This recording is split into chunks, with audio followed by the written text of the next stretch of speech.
Halo Sobat Dimgas, balik lagi bersama saya di Masa Ke-20. Nah, ini bahasan seru banget, belajar balap bareng Dimas. Kemarin tuh yang pertama kita bahas tentang pitbox atau pedok dan pit lane. Dan nextnya itu kita bahas tentang track walk dan pit line.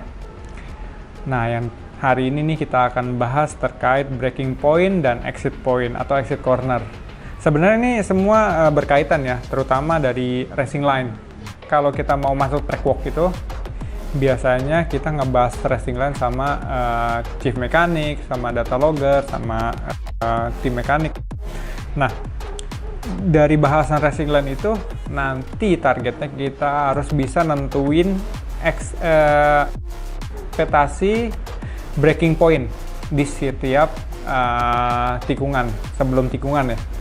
Jadi kayak misalnya turn 1 nih, dari terakhir straight gitu. Nah, braking point-nya itu kita nentuin nih buat patokan ketika first FP1 kita tahu nih braking point kita patokannya di mana. Misalkan biasanya kalau di dalam sirkuit itu kan, kalau teman-teman lihat nih ada tulisan 200 meter, 150 meter, 100 meter. Nah, itu salah satu jadi tempat patokan rider.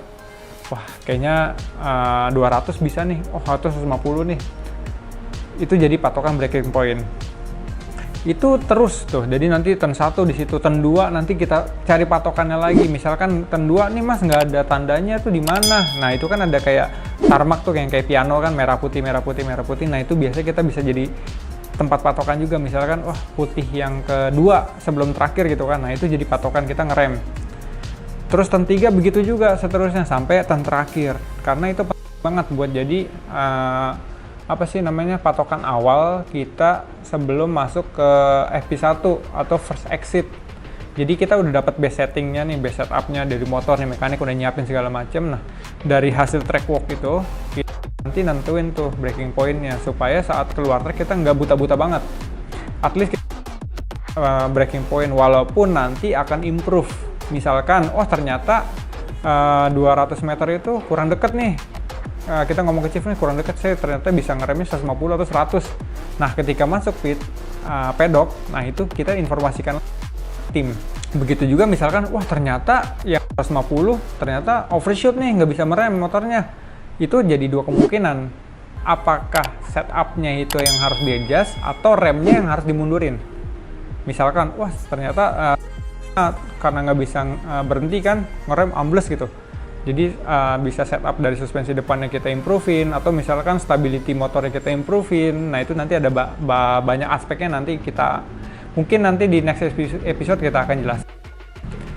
Nah, terus setelah braking point itu udah dapat nih titik poinnya, kita bisa bilang gini deh, exit corner, middle corner to exit ya, middle corner to exit. Jadi saat kita braking point itu kan kita brakingnya aja nih, tapi untuk masuk ke dalam tikungannya atau ke middle cornernya itu yang kita tentuin saat kita masuk ke tikungan.